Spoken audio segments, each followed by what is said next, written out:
Itu tentang kisah yang berkenaan dengan perjalanan haji yang dilakukan oleh Nabi dan para sahabat radhiyallahu anhum ajma'in.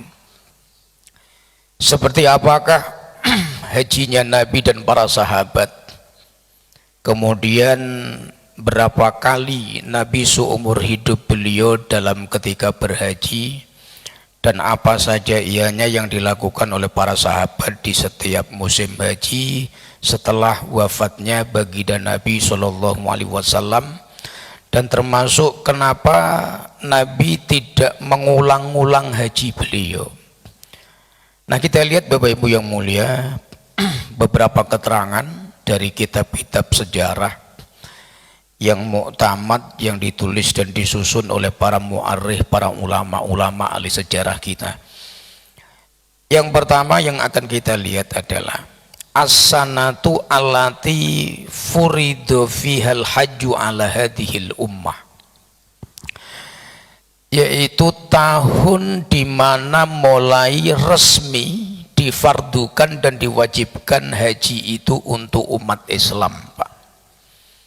Jadi di tahun berapakah bermulanya daripada perintah haji itu secara resmi diwajibkan oleh Allah ala hadhil ummatil muhammadiyati, atas umat daripada umat baginda Rasul Muhammad sallallahu alaihi wasallam. Wa amma inda tarikhil haji, adapun secara umum Bapak Ibu yang mulia, maka ibadah haji ini dicatat oleh para ulama ahli sejarah, termasuk dalam kitab Qasasul Anbiya-nya Al-Hafidh Abul Fida Ibnul Hajar, Ibnul Katsir dan yang lain. Maka wa amma tarikhul haji, adapun sejarah bermulanya perintah ibadah haji ini, yubda'u, dimulai min waktin Nabi Ibrahim min khilali iqamatil hajjil islami hatta ila ahdin Nabi sallallahu alaihi wasallam. Jadi haji itu secara resmi menjadi syariat bagi umat manusia, maka mayoritas ulama menyebutkan itu dihitung awalnya terhitung dari haji yang dilakukan oleh Nabi Ibrahim dan putranya Nabi Ismail secara resmi, Mbak. Ini inda ba'dil ulama, menurut sebagian para ulama, walaupun ada yang mengatakan Nabi Adam itu juga sudah melakukan haji. Nah, wa ammal haju indal jahiliyati, kemudian berjalannya waktu, wa tafaqal mu'arrikhuna bi anna jami'a anbiya'illahi wa rusulih, maka sepakat ulama bahwa semua para nabi itu diperintahkan untuk berhaji. Wahum yahujjuna inda baitillahil haram. Jadi semua nabi tidak ada yang tidak berhaji, Pak. Semua nabi ma'muruna diperintahkan untuk melakukan ibadah haji. Nah, kemudian kapan terjadinya tahrif, penyimpangan? Dan kapan orang-orang umat manusia itu kemudian enggan melakukan ibadah haji? Maka ketika muncullah kemudian umat manusia yang dikatakan Bani Israel, kaumun, orang-orang yang mal'una indallah, yang dilaknat dan dibenci oleh Allah. Kenapa? Di antara penyimpangan mereka, maka mereka tidak mau mendatangi Mekah sebagai tempat suci, tetapi mereka justru melakukannya di Bethlehem, di Palestina sekarang. Semata kenapa? Kenapa mereka melakukannya di Palestina, di Bethlehem? Karena mereka menganggap tanah suci mereka itu di sana, sehingga kemudian mereka, orang-orang Bani Israel ini, wayat surukunal hajja, mereka meninggalkan haji di Mekah semata karena mereka merasa tanah kelahiran nabi-nabi mereka itu lebih mulia dibanding daripada Mekah. Maka semenjak itulah kemudian haji itu tidak diminati oleh mereka, padahal semua nabi itu berhaji, Pak. Nah, kemudian sampailah pada generasi orang-orang Arab jahiliyah. Wa kanal arabu qabla al-islami, dan kita tahu sebagaimana para ulama ahli sejarah menyebutkan bahwa orang Arab jahiliyah qabla al-islami, sebelum datangnya Islam yang dibawa oleh baginda Rasul Muhammad sallallahu alaihi wasallam, Wahum ya'budunal awthana awil asnama, dan mereka terkenal sebagai penyembah berhala, Pak. Jadi orang-orang Arab jahiliyah itu sebelum datangnya Islam, wahum masyhuruna bi annahum ya'budunal asnama wal awsan. Mereka itu adalah orang-orang yang dikatakan penyembah berhala, Pak. Wal ka'batu markazu ibadatihim, dan Ka'bah itu menjadi sentral pusat peribadatan mereka. Jadi di zaman Arab jahiliyah qabla nubuwah, sebelum diangkatnya Nabi menjadi Rasul, sebelum diutusnya baginda Muhammad SAW, maka orang Arab jahiliyah itu orang-orang yang suka menyembah berhala. Dan Ka'bah itu sendiri dijadikan markas, pusat sentral ritual ibadah mereka. Wa kanatil Ka'batu mali'au muli'atan bil asnami wa suwaril malaikati. Dan pada waktu itu, sebagaimana yang pernah kami sampaikan secara berulang-ulang di awal kita buka pengajian Sirah Nabawiyah, bahwasanya Ka'bah pada waktu itu penuh dikelilingi, Pak, bil asnami wal awsan, dengan berhala-berhala, wasuwaril malaikati, dan bentuk-bentuk berhala yang dibuat oleh mereka, yaitu yang dianggap mereka adalah ungkapan atau gambaran bentuk malaikat. Jadi mereka membuat berhala-berhala itu, sebagian berhala itu dikatakan sebagai bentuk gambaran daripada para malaikat-malaikatnya Allah. Ada yang memiliki sayap, ada yang sayapnya banyak, dan itu yang mereka lakukan. Wa fi khilali musimil haji sanawi, dan ketika masuk musim haji, Pak, jadi orang Arab jahiliyah itu sudah melakukan ibadah haji. Karena ibadah haji ini ibadah yang semua umat manusia disyariatkan oleh Allah untuk melakukan haji. Maka di setiap bulan Zulhijjah, yazurun nasul ka'bata minad dakhili wal kharij. Maka ketika masuk bulan Zulhijjah, semua umat manusia mendatangi Makkah, terutama Ka'bah. Baik itu ad-dakhili wal khariji, baik itu penduduk asli Mekah atau orang-orang yang bukan asli Mekah, Pak. Maka wayadhabuna ilal Ka'bah, mereka berangkat menuju Ka'bah, wayazuruna, dan mereka mendatangi Ka'bah untuk berziarah. Nah, kemudian mereka melakukan manasik, mereka juga melakukan ibadah yang dikenal oleh mereka, yaitu haji. Maka Sayyidina Abdul Muttalib, jaddun Nabi, daripada keluarga Bani Hasyim itu, masyhuruna bi annahum, orang-orang yang dari keturunan Bani Muttalib atau Banu Hasyim atau Abdul Muttalib itu dikenal sebagai khadimul hujjaj. Mereka adalah orang-orang yang dikenal sebagai pelayannya tamu-tamu Allah, pelayan orang-orang yang haji. Sakiyul ma, mereka bertugas untuk menyediakan air minumnya, melayani apa yang menjadi keperluannya para orang-orang yang haji pada waktu itu. Ini artinya bahwa haji itu pun sebetulnya dilakukan orang-orang jahiliyah, Pak. Akan tetapi di sana kita akan bisa melihat bagaimana banyaknya penyimpangan-penyimpangan terhadap ibadah haji itu sendiri.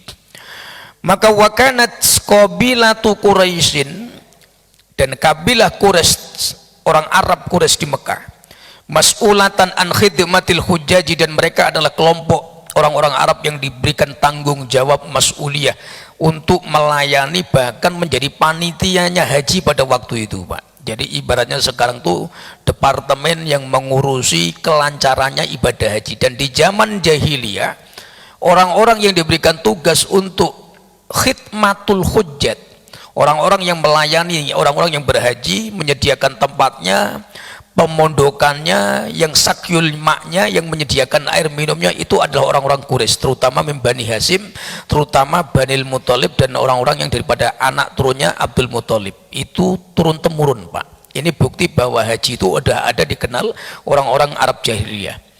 Wa annal arabal wasaniyina qaddamu ba'du tuqusi au tuqusi an-nizam aw tartib ghairul muqaddasati asna al-haji. Akan tetapi orang-orang Arab jahiliyah itu ketika tamu-tamu Allah atau orang-orang yang berhaji ini datang, maka mereka membuat aturan-aturan yang di luar konteks aturan yang pernah ditinggalkan Nabi Ibrahim, Pak.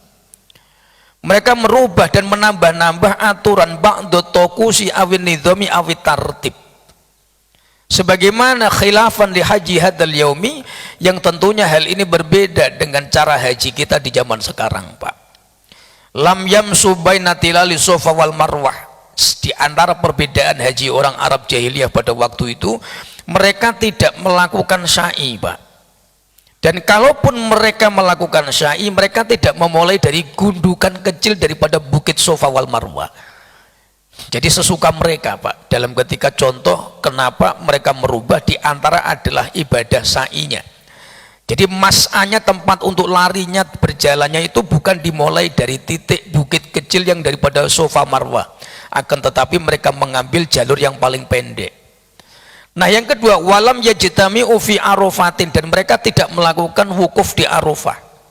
Ini diantara contoh perbedaan hajinya orang Arab jahiliyah. Wa yuhafidhul ba'du ala sumti asna'a majrul haji kulli, dan mereka orang-orang Arab, khusus orang-orang Arab Quraisy itu mereka memiliki spesialis pembeda. Jadi mereka membuat aturan baru, Pak. Jadi kalau non Arab Quraisy, mereka kalau berhaji sesuai dengan haji secara umum, Pak. Nah akan tetapi orang-orang Arab Quraisy wa yuhafidul ba'du ala sumti, jadi mereka membuat aturan dilarang berbicara. Jadi haji orang Arab jahiliyah itu begitu, Pak. Jadi kalau sudah melakukan manasik itu wala yatakalamu, dan mereka dilarang untuk mengucapkan apapun. Wala yantiku, pokoknya asumtu wujubu sumti inda manasikihim, jadi mereka wajib diem, Pak. Jadi nggak boleh ngomong apa-apa. Ini salah satu contoh penyimpangannya. Bi istisna'in nasi min qabilati Quraisyin. Wal ba'dul akharu yu'addi tawafa fi halatin ariyatin, dan di antara penyimpangan orang-orang Arab jahiliyah, sebagian mereka ada yang mewajibkan kalau tawaf itu ariyatan, Pak, biduni lubsis saubi, tanpa memakai sehelai benang baju apapun. Jadi memang benar-benar telanjang gitu, Pak. Dan itu bahkan sebagian mereka meyakini semakin telanjang semakin kuat kedekatannya kepada Allah, Pak. Nah inilah di antara penyimpangan-penyimpangan yang terjadi di zaman Arab jahiliyah. Nah kita lihat al-hajju fi ahdin nabi qoblal hijrati wa ba'diha. Nah sekarang kita lihat haji yang dilakukan oleh manusia ketika Nabi sudah diutus, sebelum hijrah, dan Nabi setelah hijrah. Apa yang terjadi dengan ibadah haji ini, Bapak Ibu yang mulia? Watafaqal al ulama, para ulama sepakat bi anna fatha Makkah yusamma aidon al fathul a'zum. Sepakat para ulama bahwa kota Mekah di zaman ketika ba'dal bi'sah, ketika Nabi sudah resmi diutus menjadi Nabi dan Rasul, maka Mekah itu secara umum aman dimasuki oleh Nabi dan para sahabat. Mekah secara umum aman untuk melakukan ketaatan, itu terjadi ba'da fathiha, setelah terjadinya Fathul Mekah, Pak. Dan ini sepakat para ulama. Wa amma qablal fathi, adapun sebelum Fathul Mekah, maka Mekah itu tidak aman dan tidak nyaman. Artinya Nabi dan para sahabat la yumkinu, mereka tidak memungkinkan untuk melakukan ibadah haji, Pak. Satu, keamanan. Yang kedua, terbatasnya ruang waktu yang diberikan orang Arab untuk memberikan kebebasan kepada Nabi dan para sahabat untuk melakukan ibadah haji, terutama khususnya, Pak. Nah, waqa'at fil isrina min Ramadhana fil amis samini minal hijrah, dan kita tahu bahwa Mekah itu ditundukkan oleh Nabi itu baru terjadi di tahun ke-8 Hijriah. Jadi fil amis samin, jadi di tahun ke-8 Hijriah, sedangkan Nabi diwafatkan oleh Allah di tahun 11. Nabi 13 tahun Mekah, 10 tahun Madinah, dan di tahun ke-8 Hijriah itu Mekah baru ditundukkan, atau ini dikatakan Fathul Mekah. Wa furidul hajju fi ba'di riwayati, dan sebagian riwayat yang masyhur ibadah haji itu resmi menjadi ibadah kaum mukminin orang Islam itu kila dikatakan fis sanati tasi'ati minal hijrah. Adapun haji secara umum yang sebagaimana kita kerjakan hatta ilal an sampai sekarang ini, maka itu awal resmi menjadi ibadah wajib itu fis sanatil tasi'ati di tahun 9 Hijriah. Jadi Fathul Mekah tahun ke-8, haji diperintahkan menjadi satu perintah pokok ibadah wajib itu di tahun ke-9, walaupun waqtalafal mu'arrikhun, ulama berselisih, ada mengatakan di tahun ke-7, ada mengatakan di tahun ke-5, ada mengatakan tahun ke-8. Waqtalafal ulama berselisih pendapat, akan tetapi wa amma arjahul aqwal, kaul yang paling kuat mengenai kewajiban haji ini adalah fissanati tasi'ati minal hijrah, yaitu di tahun ke-9 hijriah. Ini bisa kita lihat Bapak Ibu yang mulia, berarti tuntutan haji kepada Nabi dan para sahabat itu baru dimulai ketika Mekah sudah ditundukkan dan ditaklukkan, dan Mekah ditaklukkan itu di tahun 8 Hijriah. Nah, adapun perintah haji itu menjadi wajib bagi umat Islam di tahun ke-9 Hijriah. Nah, kapan Nabi hajinya? Nah, kita lihat Bapak Ibu yang mulia.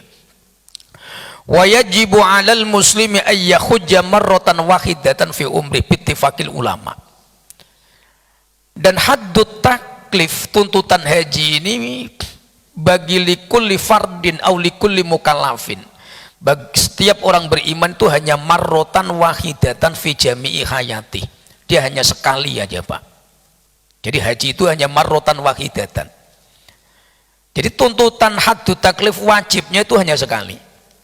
Fa idza hajjal muslimu ba'da dzalika, nah bagaimana kalau ada orang berhaji setelah itu, marrotan au marrotin, satu kali atau dua kali atau beberapa kali, karena dzalika tatawwu'an anhu, maka itu dihukumi tatawwu Pak, walaupun tetap niatnya wajib, ibadah haji itu niatnya wajib, tetapi status pahalanya sawabut tatawwu'i. Jadi kalau orang sudah haji dua kali, yang pertama ibadah hajinya pahalanya pahala ibadah wajib, nah haji yang kedua statusnya niatnya ibadah wajib tapi pahalanya pahala sunnah. Kenapa? Sawabut tatawwu'i, karena haji yang kedua itu ziyadah Pak, nafilatan wa ziyadatan, menjadi tatawwu'an lahu, menjadi ibadah yang dikatakan ibadah tambahan.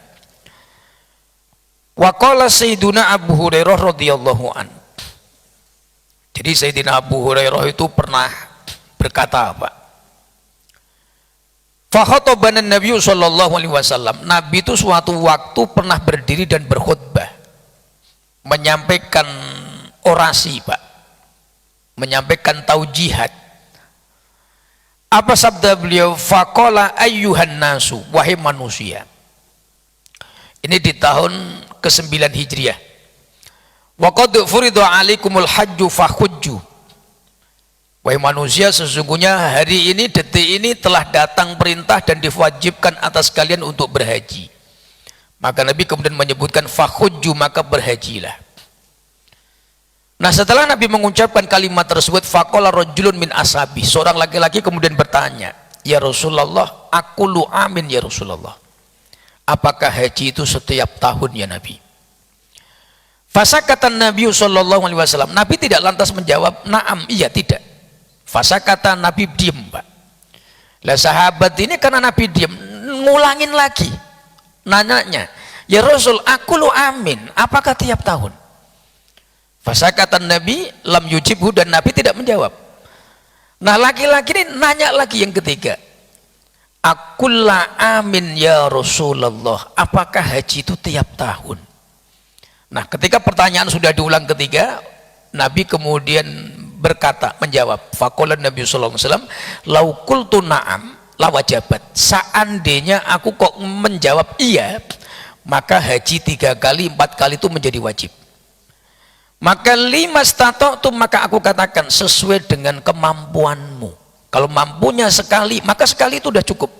Bagi yang mampu 2 kali ya nggak masalah, yang mampu 3 kali ya nggak masalah, mengikut kemampuan kalian. Tetapi umum, secara umum haji itu marrotan wahidatan fi jami'il umri, 1 kali dalam seumur hidup Pak. Ini yang disepakati oleh para ulama. Nah kemudian kita lihat yang berikutnya, as-sanatu allati hajja fiha Nabi sallallahu alaihi wasallam, tahun di mana Nabi melakukan ibadah haji Pak. Nah kita lihat sejarahnya. Wa fil yaumil khamisi wal isrina min sahri dzil qa'dati minas sanatil asyirati lil hijrati, tepatnya di tanggal 25 Pak, di hari ke-25 dari bulan Zulqa'dah,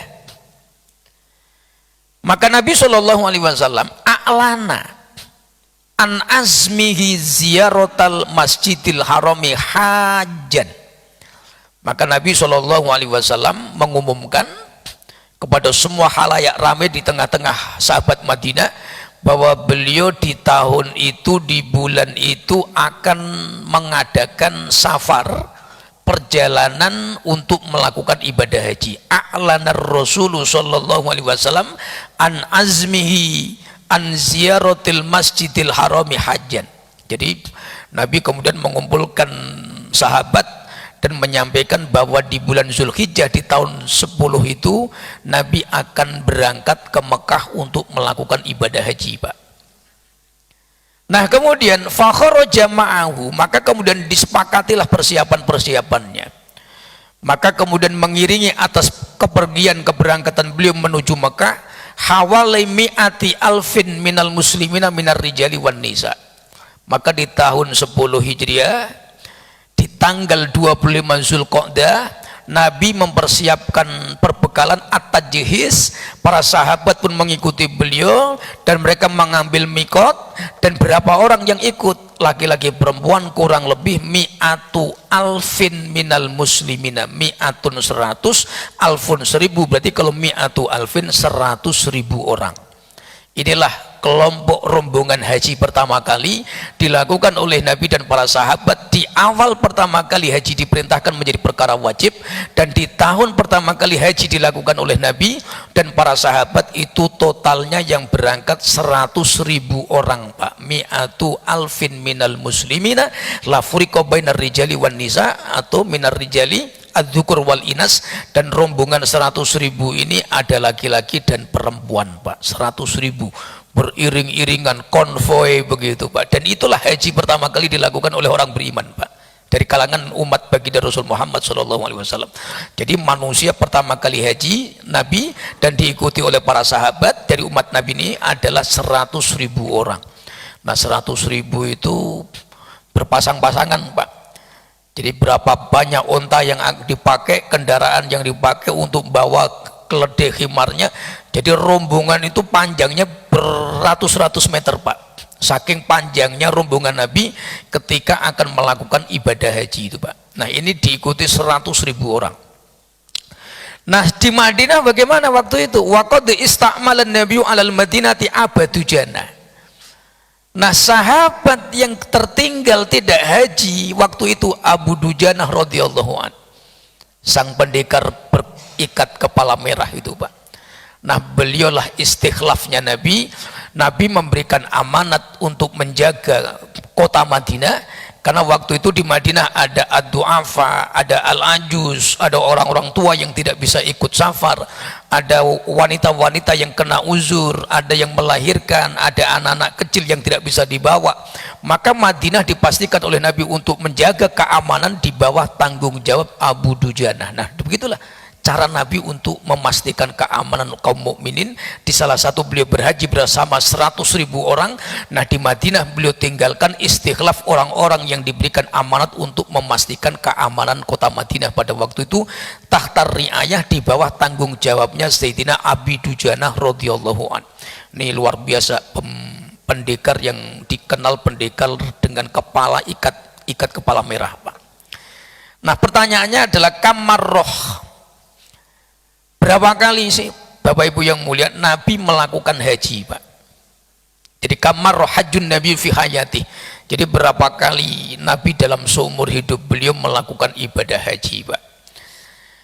Apa kata para ulama? Faqad sabata annan nabiyya, maka telah benar-benar tetap satu riwayat dan beberapa keterangan, anna Nabi sallallahu alaihi wasallam, sesungguhnya baginda Nabi hajjatan wahidatan wahiyya hajjatul wada'i. Jadi Nabi itu berhaji cuma sekali aja, Pak. Dan yang sekali itu disebut dengan haji wada. Jadi haji perpisahan, Pak. Karena di tahun itu setelah hajinya Nabi diwafatkan oleh Allah, Pak. Maka haji yang dilakukan dan dikerjakan oleh Nabi dikatakan wayukolu, dikatakan hajjatul wada'i. Al-wada' itu perpisahan, Pak. Nah, ba'dama furido al-hajju, sebagaimana setelah diperintahkan ibadah wajib haji, sebagaimana keterangan dalam kitab Bukhari Muslim, Al-Imam At-Tirmidzi dari Sayyidina Qatadah radhiyallahu anhu, qultu li Anas ibni Malikin. Qatadah ini radhiyallahu an, beliau adalah dari kalangan tabi'in, Pak. Nah, beliau pernah bertemu dengan Sayyidina Anas bin Malik. Karena beliau tidak melihat Nabi dan tidak menyaksikan Nabi, Qatadah ini nanya. Siapa yang ditanya? Sayyidina Anas bin Malik. Mengenai apa? Kam hajjun Nabi sallallahu alaihi wasallam. Berapa kali hajinya Nabi? Faqala, maka Sayyidina Anas mengatakan, wa amma hajjatun Nabi marrotun wahidatun. Adapun haji beliau marroh sekali aja, Pak. Hajjatun wahidatun. Nah, adapun umroh beliau wa tamaro fi arba'i marrotin. Adapun Nabi umrohnya 4 kali, Pak. Jadi selama hayat beliau haji 1 kali, umroh 4 kali. Ini baginda Nabi Muhammad SAW. Jadi Nabi itu walaupun dekat, Pak, secara umum kalau kita lihat Nabi itu kan dekat, apalagi Nabi juga pernah di kota Mekah 13 tahun. Pertanyaannya ketika orang Arab jahiliyah, wahum yahujuna inda baitillahil haram fi musimil haji au inda sahri dzil hijjah. Di zaman Nabi ketika awal-awal menjadi seorang Nabi dan Rasul, orang Arab itu sudah berhaji. Pertanyaannya, kenapa Nabi sama sekali tidak haji, Pak? Bahkan ketika sebelum menjadi Nabi, orang Arab sudah mengenal ibadah haji. Kenapa Nabi di zaman ketika masih muda, beliau pun tidak berhaji? Sedangkan paman-paman beliau itu berhaji semua. Walaupun mengikut cara-cara jahiliyah. Nah, di antara alasannya ulama menyebutkan bahwa Nabi tidak berhaji ketika setelah diutus, ketika indal ahdil maki wa kanatil ka'batu, karena waktu itu Ka'bah dipenuhi berhala-berhala dan itu Nabi tidak berkenan, Pak. Yang menjadikan mawani, yang menghalangi Nabi untuk berhaji di zaman ketika beliau di Mekah, itu diantaranya apa? Kasrotul asnami khawlal Ka'bah, banyaknya berhala yang mengelilingi Ka'bah, dan Nabi tidak menyukai itu, Pak. Apalagi ketika tawaf. Jadi orang tawaf itu bukan melambaikan ke Ka'bah, tapi melambaikan tangannya ke berhala-berhala itu, Pak. Dan itu bertolak belakang dengan keyakinan Nabi, dengan akidahnya Rasulullah. Maka selama itu Nabi tidak pernah melakukan manasik, Pak. Selama itu Nabi tidak pernah melakukan ibadah-ibadah yang dikatakan haji. Bahkan Nabi juga tidak pernah bertawaf, tawaf sunnah, walaupun bukan umrah, bukan haji. Kenapa? Beliau melihat banyaknya berhala-berhala yang dibuat orang-orang kafir Quraisy yang dipasang haulal Ka'bati, di sekelilingnya Ka'bah. Itu diantara sebab kenapa sih Nabi itu tidak pernah berhaji, hanya kecuali illa marrotan wahidatan, kecuali hanya sekali aja, Pak, dan 4 kali umroh. Nah, 4 kali umroh ini, nah kita lihat kapan waktunya. Waqala Anasu ibnu Malik, Sayyidina Anas bin Malik pernah bercerita, Pak, anna Rasulullah sallallahu alaihi wasallam i'tamara arba'a umarin. Nabi itu umrohnya 4 kali, Pak. Seumur hayat beliau, maka Nabi itu melakukan umroh hanya 4 kali, hajinya 1 kali.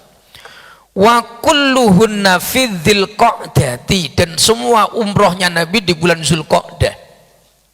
Umrohnya Nabi semua dilakukan di bulan Zulqa'dah, kecuali umroh terakhir yang dilakukan bersamaan dengan haji beliau.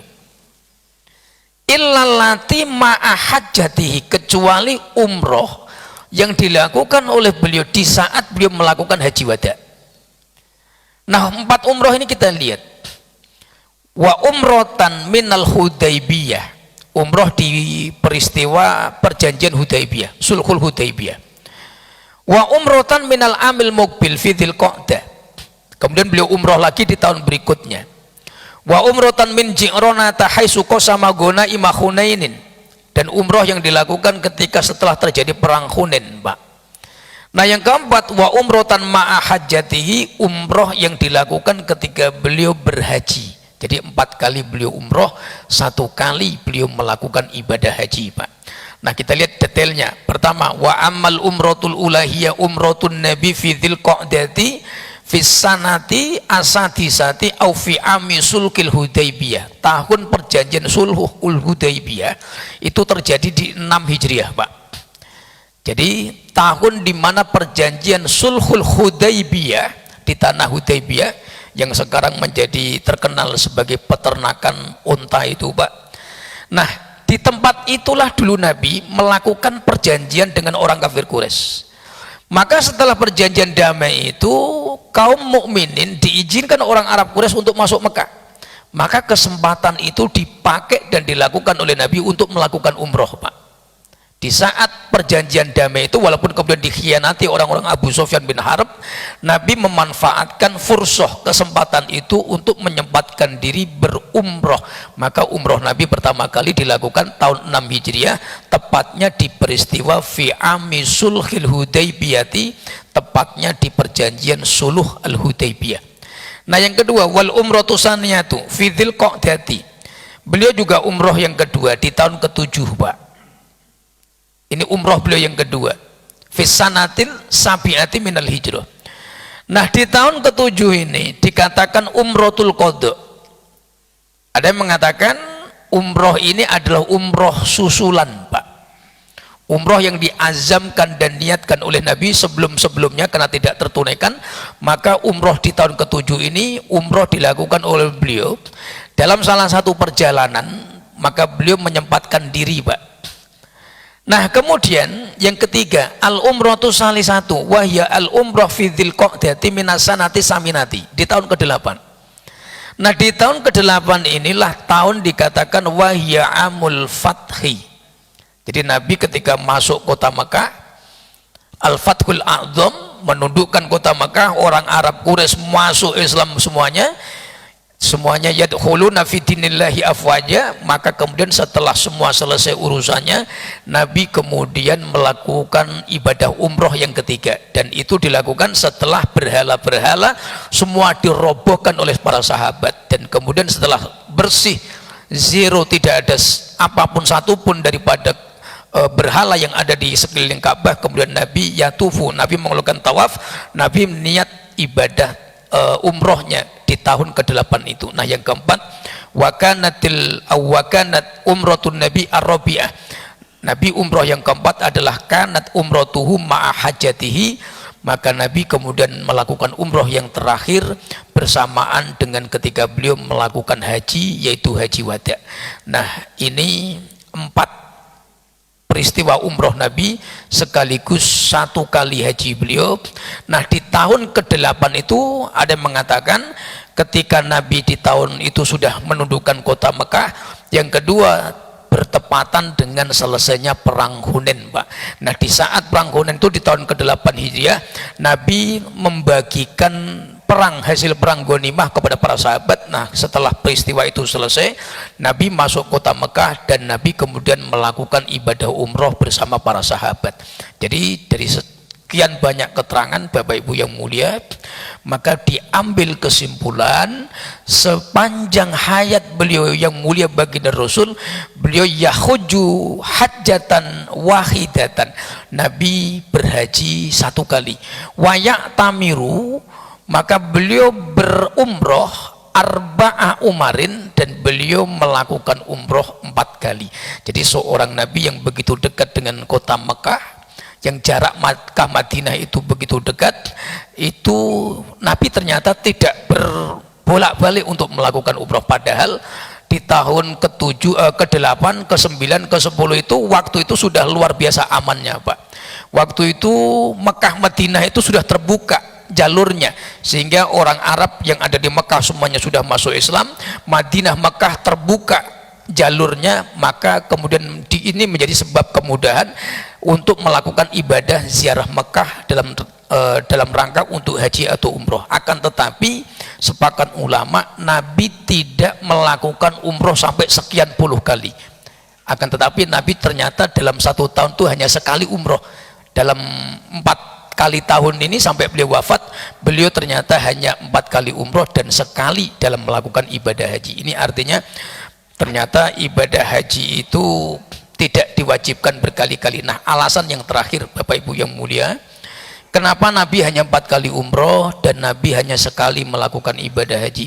Falaisal ibratu bikasroti wal haji wal i'timar. Pelajaran yang diambil dari cara ibadah haji dan umrohnya Nabi dan para sahabat itu bukan jumlahnya, wala min haitsu adatiyah. Jadi haji umroh itu bukan ditengok dari berkali-kalinya, bukan dilihat dari kemampuan berulang-ulangnya, bukan. Jadi falaisal ibratu bikasratil haji wal i'timar. Jadi yang dianggap pelajaran dari tujuan ibadah haji umroh itu bukan mukarornya, bukan atikrornya, tetapi wa innamal ibratu, adapun pelajaran yang diambil dari hajinya Nabi dan para sahabat umroh mereka, bisofail qalbi, Pak. Bagaimana seseorang itu dengan sekali haji dituntut untuk mendapatkan bersihnya hati, jernihnya ruhani. Fahajja marratan wahidatan, haji cukup sekali. Wattaqallaha fi huquqinas, dan takutlah kepada Allah dari hak-haknya manusia. Artinya seseorang yang memiliki kemampuan untuk berulang-ulang haji, tetapi kanan kirinya ada orang yang miskin, ada anak yatim yang terlantar, maka haji seperti itu dikatakan wa huwa dzalimun lil ghairi, maka orang itu berhaji tapi di satu sisi lain dia zalim kepada orang lain, Pak. Jadi ini yang dimaksud al-ibrah minal haji. Pelajaran yang diambil itu bukan min haisul adat, bukan berapa kali kita berhaji, tapi bagaimana kita mendapatkan manfaat dari haji itu sendiri. Maka wattaqullah, takutlah kepada Allah fi huquqin nas, daripada hak-haknya manusia. Wa adda 'alaika min wajibatin, maka termasuk untuk mendapatkan keselamatan itu bukan berulang-ulang haji dan umroh, tetapi sejauh manakah kita mampu dalam sekali haji dan umroh itu kita mampu mendatangkan manasiknya, mendatangkan hak-hak hajinya, sempurna dalam ikhramnya, sempurna dalam adab-adabnya, sempurna dalam memaksimalkan ketaatan selama hajinya. Nah, inilah yang diinginkan oleh Nabi, bukan berapa kali banyaknya haji, tapi Nabi ingin kepada kita sejauh manakah kita mampu menyempurnakan haji walau kanat marrotan wahidatan, walaupun hanya sekali dalam kehidupan kita. Demikian Bapak Ibu yang mulia tentang kisah sejarah seputar awal di mana haji itu diperintahkan dan kenapa Nabi hanya sekali dalam berhaji, dan bahkan Nabi kenapa hanya 4 kali berumroh. Bahkan di antara kita ada sebagian orang beriman yang setiap kali tahun umroh, bahkan dalam 1 tahun bisa 10 kali umroh, Pak. Apalagi teman-teman mutawif, Pak, itu bisa 1 tahun 10 kali, Pak. Kalau tiap bulan sekali, maka 11 kali 1 tahun itu umroh. Itu khusus mutawif pembimbing haji, Pak. Karena itu tugas, Pak, itu pekerjaan. Jadi itu tidak masalah, bahkan itu satu anugerah. Orang-orang yang diberikan oleh Allah kemampuan untuk mengunjungi ziaratul Makkah, ziarati Baitillahil Haram, mengunjungi tanah suci, mengunjungi rumahnya Allah yang paling agung, Baitullah Al-Haram, dan bisa bertawaf, beribadah mengelilingi Ka'bah Al-Musyarrafah. Demikian Bapak Ibu yang mulia, barangkali kalau ada yang ingin ditanyakan mengenai seputar tema kaji kita di pagi hari ini. Ibu-ibu, Bunda Soleha, barangkali sudah masuk waktunya, Pak Haji. 1 menit itu cukup untuk bertanya, tapi tak cukup untuk menjawab. Takutnya sudah bertanya saya nggak jawabkan, termasuk dolim toh, Bu. Jadi supaya tidak ada kezaliman, maka kita tangguhkan tanya jawabnya. Baik Bapak Ibu yang mulia, mohon maaf, mudah-mudahan bermanfaat. Hadanallahu wa iyyakum. Billahi taufik wal hidayah. Assalamualaikum warahmatullahi wabarakatuh.